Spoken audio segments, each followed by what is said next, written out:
To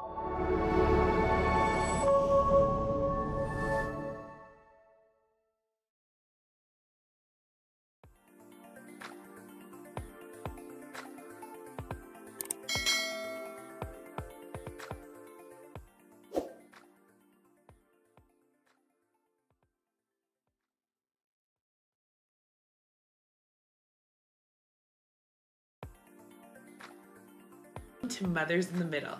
Today's guest is Ella Harry. She is a creator, a psychologist, a mental health advocate, and also a new mom. She uses fashion and lifestyle to spark conversations on mental health in the Black and African communities. She is such a joy to be around and truly reminds us that softness and soft life is so important at all stages of your life. I'm looking forward to all of you having a listen. Let's get into it. Welcome to Mothers in the Middle, and we're going to do a couple icebreaker questions because, we're not stuffy over here. So I want to know, what's something that's bringing you joy right now, big or small? Oh God. Something that is bringing me joy. Okay, so my daughter is a very smiley baby. Oh, how old? She's 5 months. Oh, God. She wakes up and she's just like, it's the cutest thing. Like, oh my God. So even if I'm having like a bad day or like, even if I've just been like, I don't know, sleep deprived or something, she's so smiley that it brings me so much joy. Like half the time she's smiling. Oh, that's beautiful. Yeah, so that's been bringing me a lot of joy, and I love that for me, and I love that for her too. Oh, she's so cute. She is. Can you show this picture? She's so adorable. I guess. Okay, so being that that's bringing you joy, you're a new mom, right? So what is, if you had to give motherhood a theme song right now, what would it be? Oh gosh. Or it could be a theme word, because I feel like songs, it's like you have to think back. Yeah. And it's like, so it could be a theme word if you don't have a song on the top of your head. You know what? Actually, I do. So there's this song by Maverick City. Yes. If you're not Christian, you might not know Maverick City, or maybe you do because a lot of their songs are actually very popular. Yeah. It's called "Lead Me On." Yes. It's actually a pretty new. Oh my God! Like I listened to it and I was just like, Jesus, lead me, because like I have no idea what I'm doing. Yeah. And so I feel like that would be my theme song for motherhood, where you Google everything at the oddest of hours. So I'm just like, God, like I have zero idea what I'm doing. Just please hold my hand and like, just lead me. Yeah, so I've been loving that song too, but I'm glad you know it, because I think it's new-ish. I've been listening to it ever since I came back from the hospital and I had my baby. Really? Yes. That's like a great song. This is like a new mom, like really seeing like a new mom song right now. Leslie, like, okay, girl, you're really good in the trenches. In the trenches. You're going to need God and God only at this point. Whew, there is no manual. Yeah. There is no manual, so it is lead me. Yeah. Which leads me to ask, what are 3 words you would use to describe yourself, and would your mother agree? So it has to be 3 words you would use to describe yourself, and would mama agree? Okay, so 3 words that I would use to describe myself. I'm a people lover. I am someone who's very free-spirited. And I'm also intentional. Intentional, my mom would be like, because she does not like the intention. Sometimes the intention is just, I feel like it shows up in ways that she doesn't like. Okay. So I feel like intentional or just stubborn. The other 2, she would agree. I've always been like a people-loving person, like right from when I was young, and like I'm free-spirited. I hardly ever take anything serious. Like, not in a bad way, like I'm an unserious person, but to me, life is just... Serious. Sometimes I'm an unserious person. I don't know, sometimes it's okay to just like, be unserious, be goofy, but to me, I'm just like, life is not really that deep. Yeah. So I'm just like, whatever. It is what it is, right? I'm like, it is what it is. Like, life is really never ever that deep. So I think those are 3 words that kind of come to mind, especially now, like in this season of my life. Those are 3 words that I'm like, this is very much me right now. Yeah. In alignment. Yeah. All right. Well, here on Mothers in the Middle, we always love to let our guests know who we're talking to today. Mhm. So Love it. I'm going to read the intro. Today's guest is Ella Harry, a social media creator, psychologist, mental health advocate, Yes. and a new mom to a beautiful baby girl. Born in Nigeria and now living in Edmonton, Ella uses lifestyle and fashion to spark honest conversations around mental health in Black and African communities. She's passionate about breaking the stigma and reminding us that taking care of your mind can look like joy, softness, and truth. Her voice is honest and deeply needed. We're so excited to have you on Mothers in the Middle. Thanks for having me. That is an amazing intro. I was like, Hey, it's you. Round of Please, applause my for head yourself. It's you. That is actually a very beautiful bio, by the way. And shout out to Leslie because she wrote all of them. Listen, you know what? I did not want people to send me their bio because I find people always Downplay. downplay Especially themselves. women. Yeah. Especially Yeah. women. Yeah. I was like, I'm okay. Like, I'm an okay because I don't really do much. No, you do. No, Yeah, you do a lot. I can see how Yeah. people would downplay their Their accomplishments, Yeah, their right? accomplishments. And their accolades. Yeah. So I can it's see nice that. that we're I would have never very listened that about myself. I can tell you that much. I'll email it to you. Don't worry, I'll email it to you. I love it. No, I love that. Okay, so going back to touching on the bio actually, because I think the bio is very heavy. So you're in the mental health space, Yes. and you talk about mental health, which is such an important topic, especially in today's world. But also, we're all African. Leslie mentioned that you're born in Nigeria. So Yes. how did you end up in a space? How did you end up in this space? So you're being a mental health advocate, and we know that there is like a stigma when it Yes. comes to mental health and Black people, Mhm. when it comes to mental health and Africans, Mhm. and also just growing up. Sometimes, as you mentioned, how you're a truth teller, like you like to say the truth. Sometimes that can be seen as like either you're being rude. We have a lot of taboos in our Yeah. culture. Oh, yeah. So talk to me a little bit about that. Gosh. Okay, so when I moved to Canada, the plan was medical school. Actually, the plan has always been medical school. Interesting.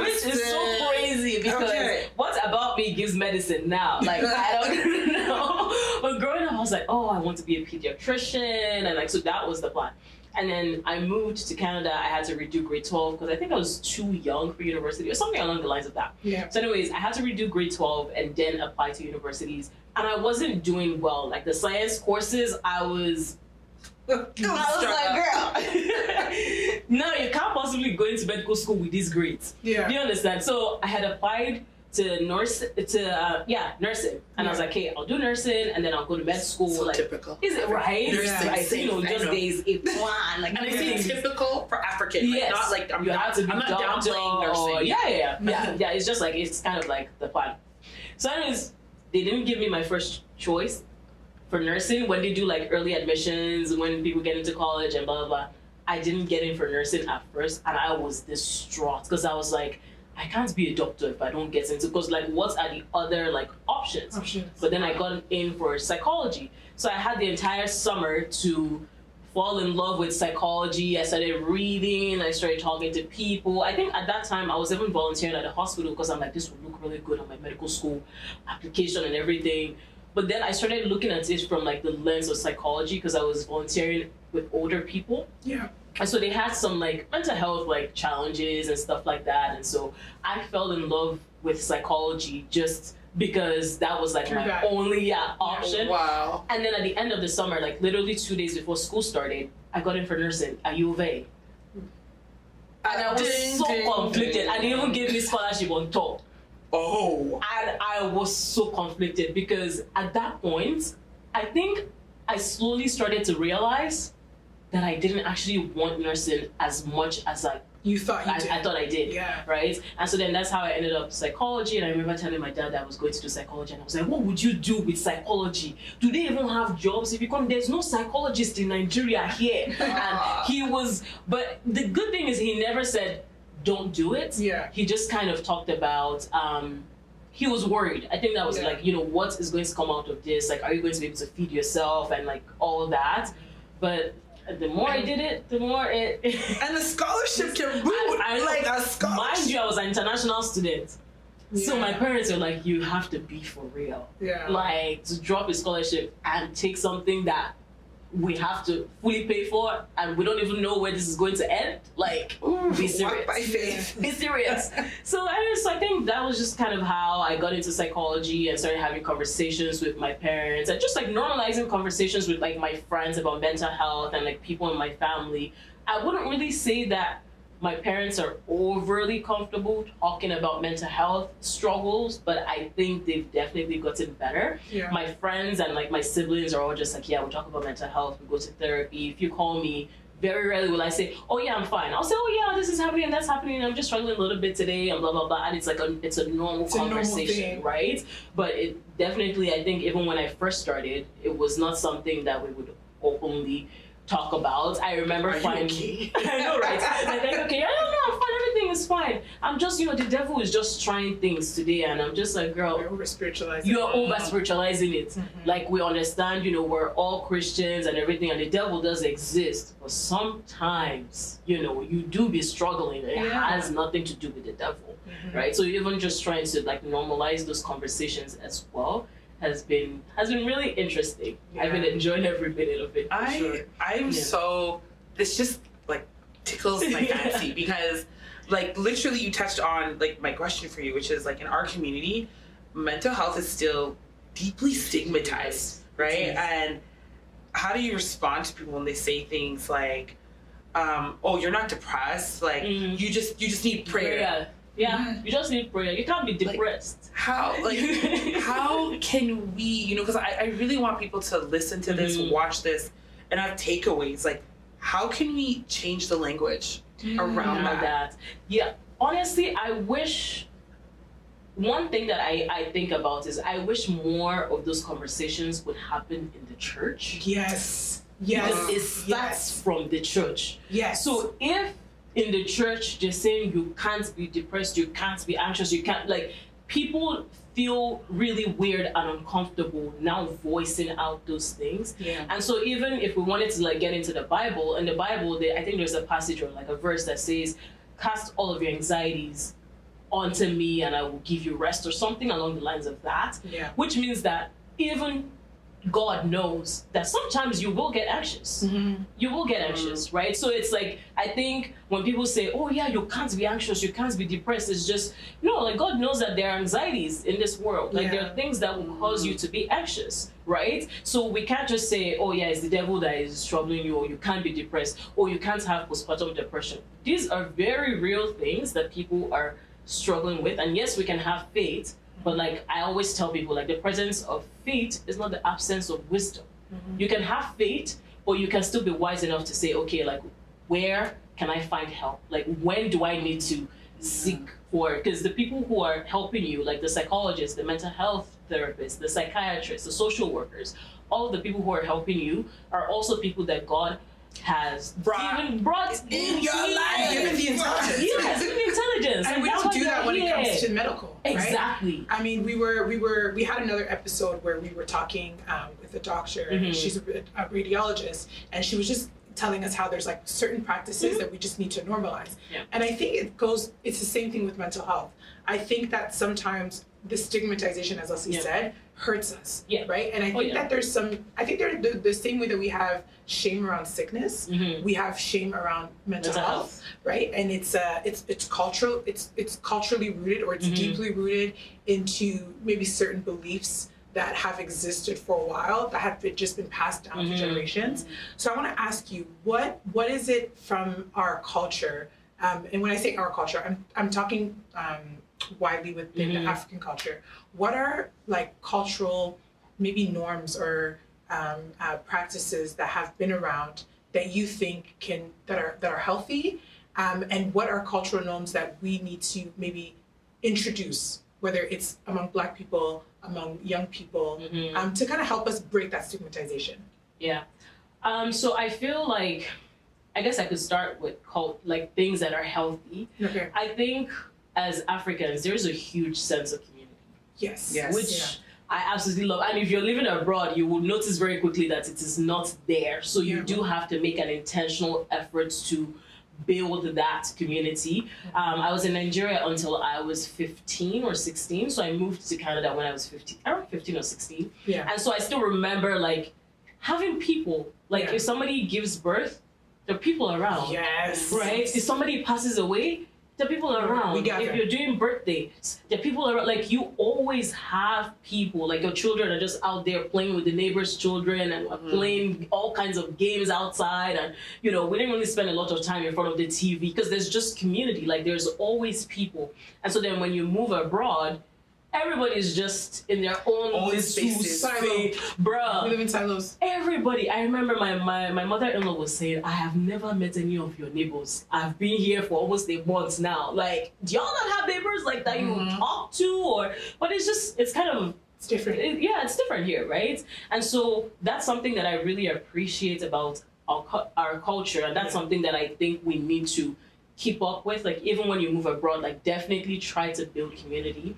Something that I think having that community also helps with the mental health piece too. Yes. Even though people don't realize it, it's like talking about being a mom, like postpartum depression. Many people, I'm sure that people do have that back home. It's just not labeled. It's not labeled as that. There's no words.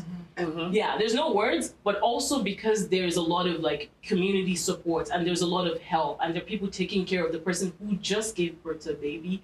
I feel like it might significantly diminish those feelings that you're having. Like there's someone who's like taking care of the baby so you don't have to, you just have to sleep rest. Somebody's cooking, somebody's making sure that, you know, dishes are done and they're like, you need to take care of yourself. There's an emphasis on somebody just gave birth, they need all the help that they can get, right? So again, that's where the community comes in. But, and so I feel like in terms of like your mental health and how you feel, you might not feel as depressed as you would if you were here by yourself, no help, nobody checking on you, nobody making you meals, nobody doing anything. Like it's just you and your partner trying to figure out like life as parents, right? But then when we talk about things that we just need to just get rid of, things that I'm just like exit, cancel it. If somebody says, "Oh, I'm depressed," or "I'm frustrated," it's not up to you to tell them that they're not. And I feel like there is a, how do I say it? Power of the tongue. Our culture is very rooted in power of the tongue. So if you say something and it's negative, you're bringing it on. You're bringing it to life. You're cussing yourself. Yeah. So if I say, "Oh, I'm just feeling really anxious," don't say that. Don't say that. Anxiety is the devil. Power in the tongue. Once you say it, and don't get me wrong, there is power in the tongue. Yeah. But there's also nothing wrong with being able to verbalize, acknowledge, this is how I'm feeling, right? And I think it's important too, especially as moms, because you need to have a space where you can verbalize that, but you also need to create a space where the kids that you're raising can also verbalize that as like the well. Safe space, right? Where I can say, you know what, like I'm feeling really down today. I'm feeling really anxious today. I'm having these feelings like I don't know what to make of it, right? Without demonizing like exactly, emotions. Yes. Because then people feel guilty. They feel like, okay, am I not praying enough? Is there something that I'm doing wrong? Like you start asking yourself all those questions. Meanwhile, it has nothing to do with whether you prayed hard or like didn't pray hard or stuff like that. So I feel like just telling people, if somebody says, "This is how I feel," it's not up to you to tell them that it's not how they feel. And I think the other thing too is just normalizing people showing feelings and showing emotions. I've seen people who have lost loved ones, and Africans are like, "Don't cry. You have to be strong." Yeah. You have to be strong. For who? For who? And for what? I just lost my family member. What sort of strength do you require that I show right now? As it does not make any sense. Do you understand? And so people are then forced to hold everything in. I want to go even a step further. Like we're talking about words that people say and acknowledging that. How can we, like, what's a takeaway with your medical background? Your medical background, but also culturally, you know, growing up Nigerian, African, how do we welcome medication? That's another thing. Yeah. Because welcome medication for mental health. Yes. specifically, because I think you had touched on it, right? We talk about, mental health is not seen as the same way as illness, but mental health is an illness. Just like we say alcoholism is actually an illness. We need to start from there. How can we? Yeah, I think the way that I've explained it, so in the mental health field, I have worked with, and it's so heartbreaking. I've worked with Africans who are also Christians who are just, you can tell that they are struggling. Yeah, to admit. You can tell. And you see that medication, they will not comply. And because they're not taking the meds, it's not doing, of course, they're not getting better the way that you would expect for them to get better. So the way that I've kind of explained it is, hey, if you had a broken leg, you would go to the hospital. If they gave you medications, you would take it in a heartbeat. No questions asked. Because some people don't even ask, what am I taking? What are you giving me? What are side effects? Mm-hmm. Doctors you should take this med 3 times a day. And they're like, okay. Perfect. Mm-hmm. I'll do it. They'll take it, they'll finish the dose. But those some people don't look like us. No, but Leslie, even our parents. For medication, sorry. Yes. I was equating it more so to the mental health aspect. Ones who are more inclined, right? Mm-hmm, mm-hmm. Yeah, so that's the way that I explain it to them. If you had a broken leg, they gave you medications, you would take it, blah, blah, blah. Except your mind is kind of broken. The same way they can fix your leg, we can also fix your mind as well. But you do need some help. And I try to explain to them, just because people can't see it doesn't mean that it's not real, right? Yeah. And people don't understand that too, because they're like, if I take medication, we just pray, there's nothing God cannot do. And don't get me wrong, even as a Christian, therapist, I do believe in the power of prayer. There are times where I've prayed with clients, right? But it doesn't negate that you do need help. So I find that when you kind of put it side by side with physical health versus mental health, to say, hey, it's the same thing. The only difference is we can't see your pain. We can't see your struggle. Yeah. And so because of that, people are not taking you as seriously, or sometimes people will downplay it. Yeah. But if you need help with if you need medications for diabetes, you need medications for depression, and that's okay, right?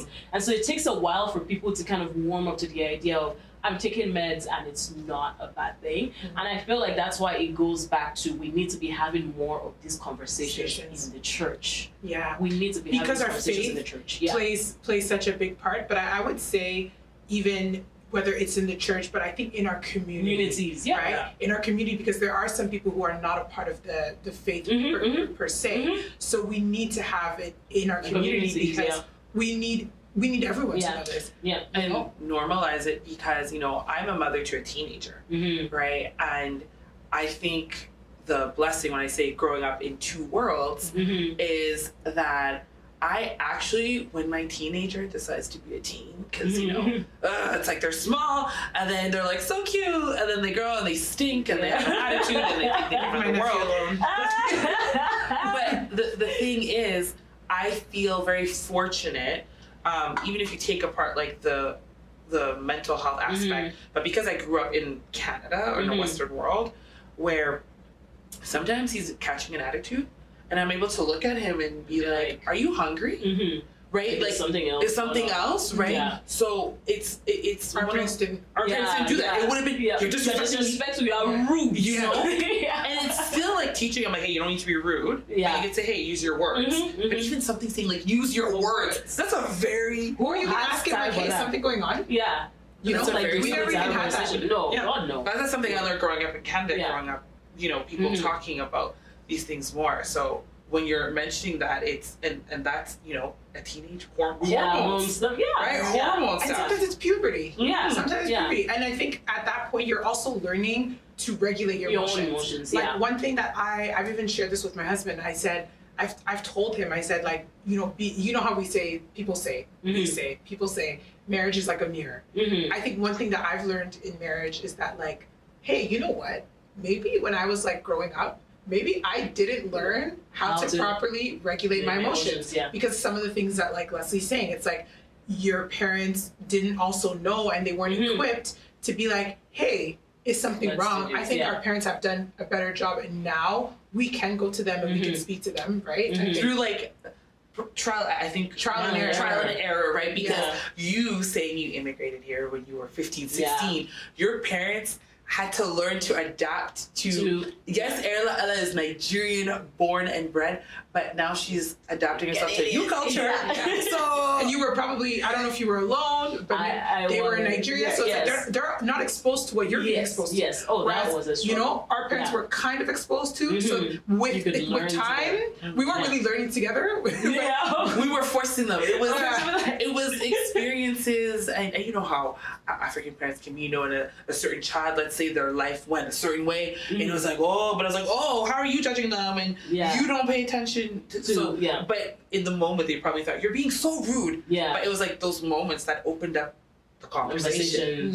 And the mistakes, unfortunately, I feel like our parents learned with the mistakes. I mean, Leslie, we always say that Leslie had to crawl so that we could walk. I know. And like things that she went through, I never had to, I didn't go through it, right? Because it's like Leslie paid the price. Unfortunately, being the first daughter, you're just like, oh God. So no, definitely. And I wanna just add to this, you know, as we've touched on so many things in terms of mental health. We talked about stigmatization. We've talked about, you know, we've shown a good parallel between our parents and us, and how we are kind of a good catalyst, because we can take what we've learned from them, or maybe the things that we didn't think that they did well, and we can do it now in our motherhood, right, with our kids. So what, for you, like, you're a new mom, I'm a new mom, Leslie's a bit more of a seasoned mom. She's very seasoned. You know?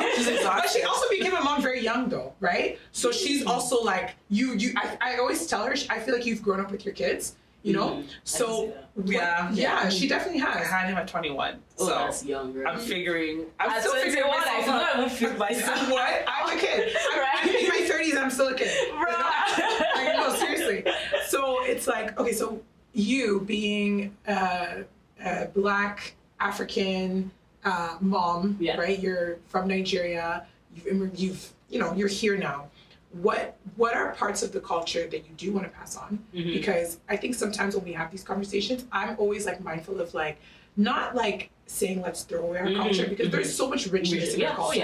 And I loved what you said about the community. We have beautiful aspects and values of how we live with one another, how we communicate and stuff. So what are parts of the aspect of the culture, that you want to pass down, you want to share with your daughter, and what are the parts that you want to maybe change, that you want to do differently from that mental health perspective? That makes sense. I think one of the things that oh God, I think one of the things that I really want to pass down is just the importance of community, because I feel like we're not meant to do life alone, right? And a lot of people here are so lonely. It's actually really sad. It's an epidemic. It's really sad. Like, there's a psychologist, she's also Alberta based, Dr. Jodie Carrington, and one thing I always remember that she says is everyone is walking each other home.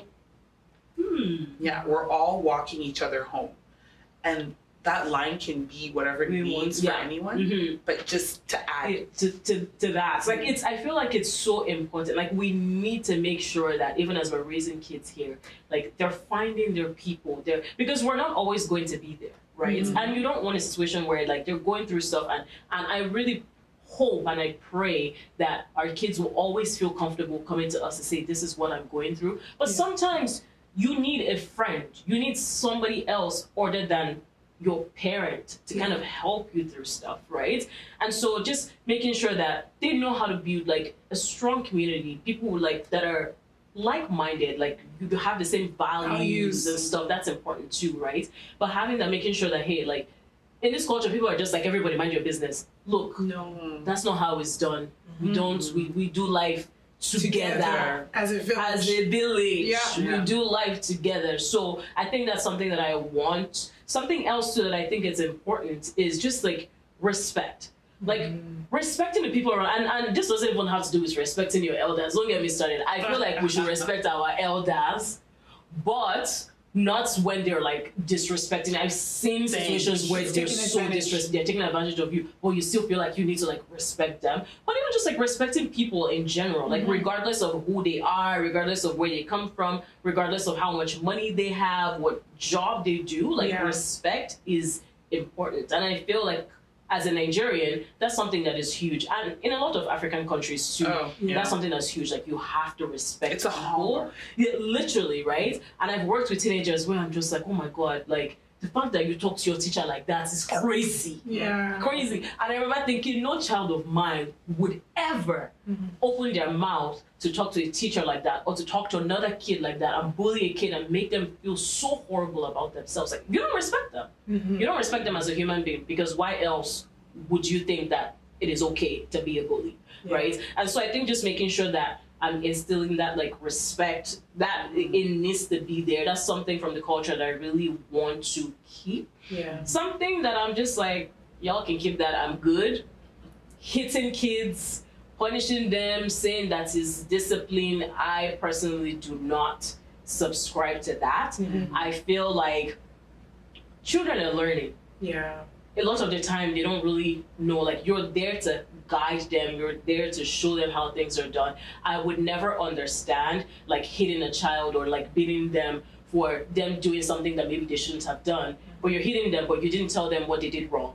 But also, too, it's such a hard line, because how are you going to then teach them that if somebody else hits you, it's bad? It's bad. Yeah, exactly. But then you do it. You do it at home. Yeah, I agree with you. You do it, but then you're saying, oh, don't hit somebody's bad, but like you hit me Why at does it home. make it okay? So why is it okay when you do it? But then if I do it, it's like not okay. They're gonna model it. Right? Yeah, they very rarely do what they're told. They do what they see, right? And people don't understand that, right? So it's just like, I'm not with the like hitting or to discipline them and to put them in their place and blah blah blah. Like no, like we're supposed to be teaching them. And a lot of times I feel like when you're hitting children or just like using, this is going to ruffle feathers, violence, let's just call it what it is. When you're using violence, it's more about you than it is about them, because you don't want to take the time to actually sit down and come to their level to be like, hey, this is what is going on, and how can you learn from this? Like, how can I help teach you? Or like, what can I do as a parent even? Like, ask yourself that question. Like, what can I do as a parent to make sure that they learn the lesson that needs to be learned here? Or like, they don't do this or they don't do that. You can't manage your emotions, so you hit them. Or you're like, yeah, if I hit them, they won't do it again. I think to add, like, to your point, like, not to, and, you know, play devil's advocate, I think it all comes back to, just like you said, that's things like I can do without it, but I think culturally our culture is like children, and you see it, and not to get all historical here, but like with the Africans of the continent, and then of course with the slave trade that brought us here, and then like African Americans, wherever Black people congregate, you know, or it's children were meant to be seen not heard.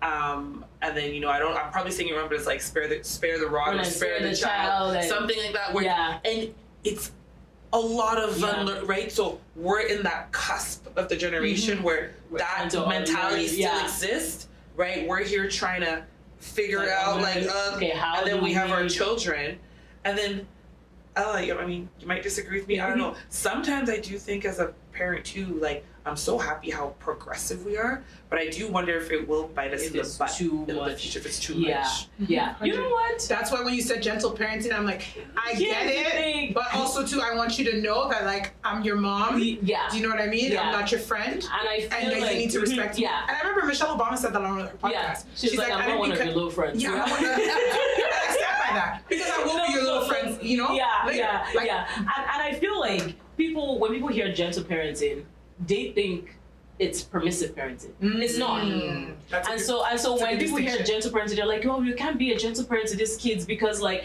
blah blah blah. It doesn't mean that you're permissive. Like you have boundaries. They know, like, hey, in my house we say please and we say thank you and we don't talk to people like that and we do XYZ, but you're not putting them down. You're not like emotionally abusing them. You're not doing things that really and truly, if somebody did that to them outside, you would not be okay with, right? So I almost wonder if it would be better if people actually understood what gentle parenting was, because they think you're just letting them like roll around and blah blah blah. I've met Nigerians who are my age who were like gentle parented in the sense of like their parents never hit them, not once. There were still consequences when they misbehaved, but they like good, upstanding like people. like genuine human beings that you would want to be friends with, right? So I do think it's possible. It's just, are people actually taking the time to understand what gentle parenting is, right? They just go on Instagram and say, oh, don't do that. You're seeing videos of like, don't touch that. And you're like, oh my God, this child is running the show. I think that's it's not gentle probably, parenting.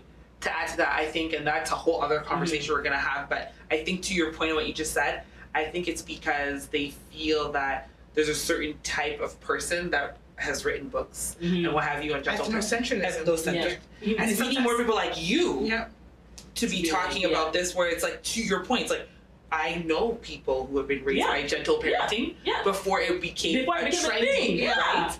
And maybe you actually do believe in this, and it's like, oh, a light bulb, right? So understanding it and not just labeling it as this is the Western world, or the Western way, because sometimes I think what happens even with what our parents, when they see us parenting, they're like, this new age parents, or they think because we're so exposed to Western ideals, and I think sometimes they feel a bit guarded because they're like, no, preserve our cultures, preserve our way, but there's a balance. And that's why I really wanted to ask you that, because I think that there is a really, like, a beautiful balance that we can find where we keep our cultural values, but we still we can do it better. I don't want to say the right way, because there is no quote unquote right way, but I think that we can do it better, and we can improve.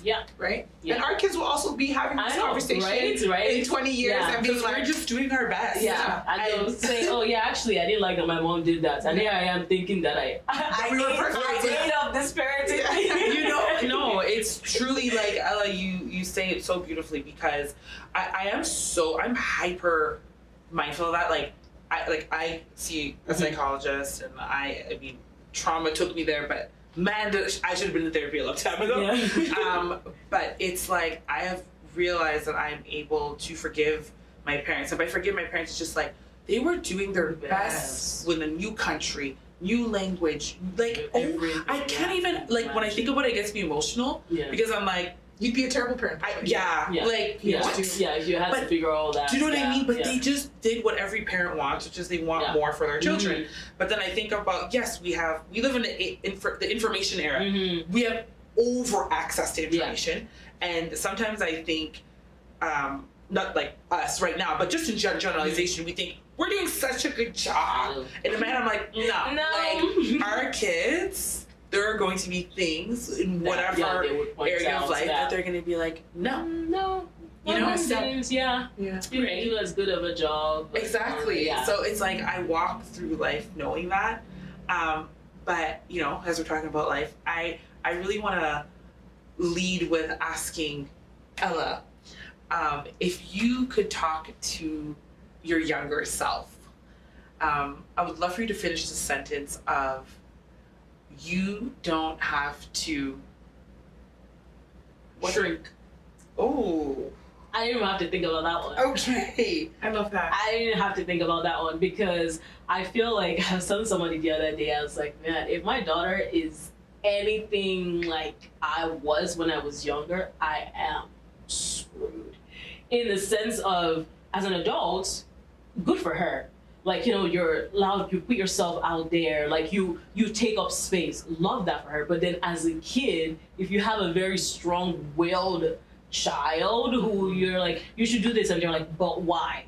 And like, you know, a child who's always asking you things, and I was just like, damn, I'm just like, well, this girl is really going to give me a run for my money, but good for her. I think it's a good quality to have. So I think thinking back now, because it just seemed like such a headache, they're like, oh, you're too much. If I tell you to do something, just do it. It's like, why are we going back and forth? Why are you asking me questions? Why are you wanting to, you know, take up space? Why are you wanting to show yourself, type of thing, right? So there was a part of me that felt that I needed to shrink a little bit and just like, oh, maybe I should just like lay low, type of thing. But now as an adult, it's like, I would have just told her, like, girl, just do you. Like, that's who you are, that's your personality. Like, take up space. That circles back to what you said about yourself, intentionality, but to your mom might be seen as stubborn. Exactly, right? Like, you're calm down. Like, that's why she wouldn't see it that way.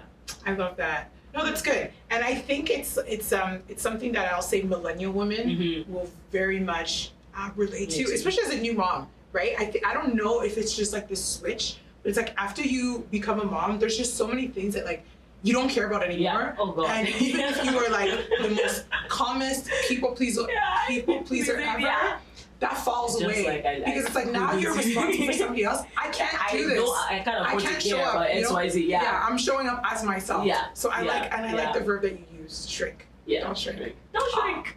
Take up space as much as possible. Yeah. Yeah. I love that. The message is clear. Yeah. Thank you so much for being here with us today. Thank you for your time. Me. I think that this was a very fun conversation. Thank you for leaving your baby today.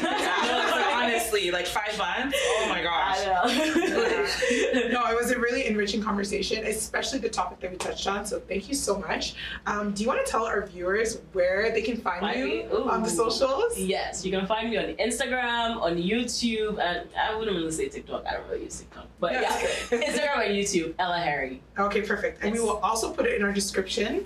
And this was Mothers in the Middle. Whoop, whoop. Bye.